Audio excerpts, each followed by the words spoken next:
Please pray with me.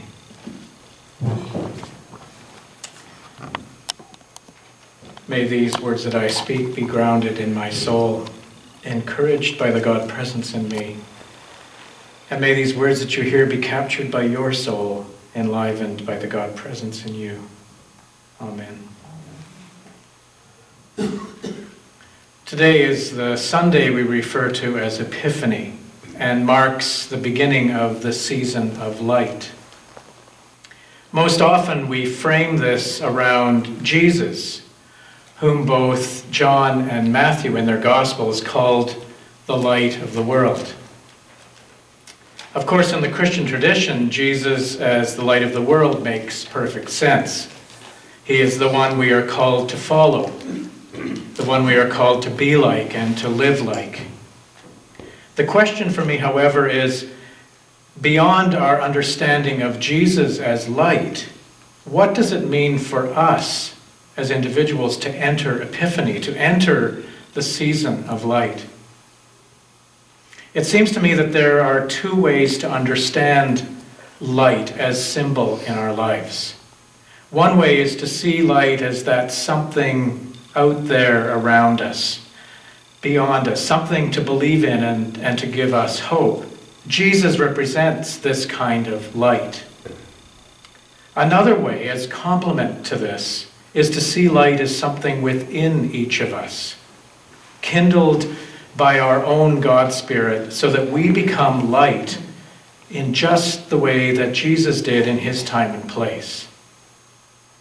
For light to be transformative in each of us, it has to be more than Jesus' light, which we admire and adore. It must also be our personal choice to nurture and grow the God Spirit within us and become light in our own lives, light in all our relationships, and light in our world. And so as I pondered this story, this ancient story of travelers from the East this year, I found myself seeing it in a very different way.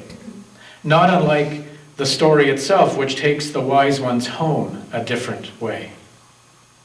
This, of course, is Matthew's birth story, although Jesus is likely already a toddler. And we need to remember that this story was written nearly 100 years after Jesus' death. Written in part to expand the wonder about this Jesus from Nazareth, but Matthew was also highly political. Matthew wants people, and wanted people in that time, to believe that Jesus was the new king, the Messiah of prophecy. Matthew politically wants Jesus to rule as king of the nation instead of the ruling family and the governor from Rome.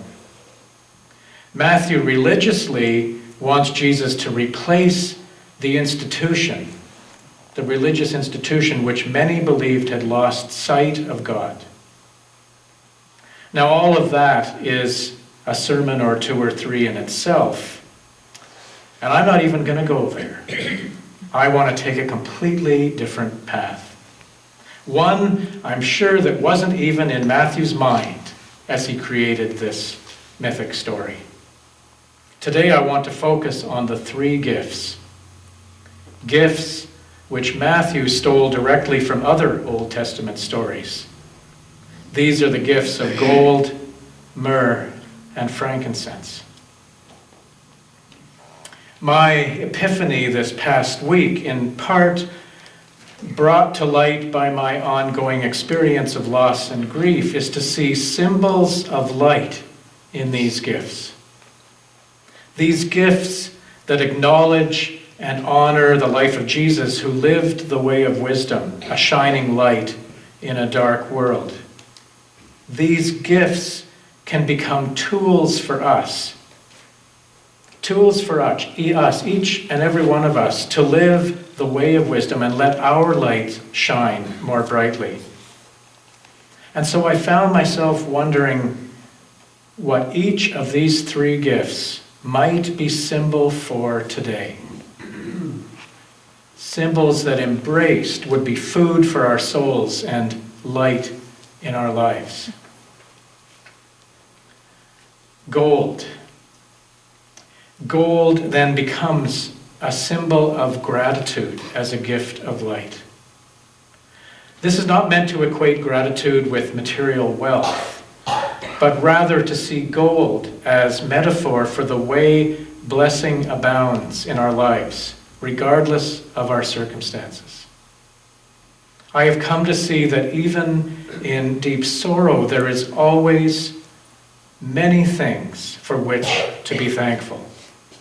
Signs of the Spirit at work.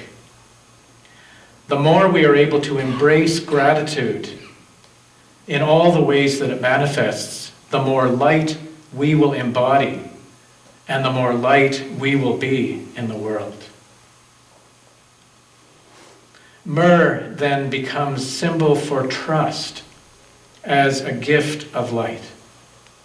Myrrh is the spice used to anoint the dead in ancient times. Death is most often feared because of the uncertainty beyond death. And life is also most often feared because of our irrational need to be in control, to make life certain. But to see myrrh as metaphor for the wisdom of trusting the way of the universe, trusting the way of the God Spirit, knowing that the Spirit is always present, that can bring light. Our faith has very little to do with believing the right things, and everything to do with a deeper trust of the Spirit at work as life and death unfolds. The more we are able to trust the universe, the more light we will embody, and the more light we will be in the world. And finally, frankincense. Frankincense, for me, becomes symbol for love as a gift of light. Frankincense traditionally was burned as incense and continues to this day to be used in all kinds of therapies for its comforting properties. For me, frankincense becomes metaphor for the eternal endurance of love, the guiding force in all of life. Love brings life. Love sustains life. Love is life. The more we love and the more often we express love, the more deeply we live. We know that. The more we love, the more light we embody, the more light we will be in the world. These gifts of light, as a way of understanding this ancient story of travelers from afar, allow me to bring the light of Christ into my own soul and into my own experience. Jesus is no longer a light separate from me, but becomes the perfection of human wisdom to which I must aspire. And don't we all want more light in our lives? So let us embrace these gifts offered to us.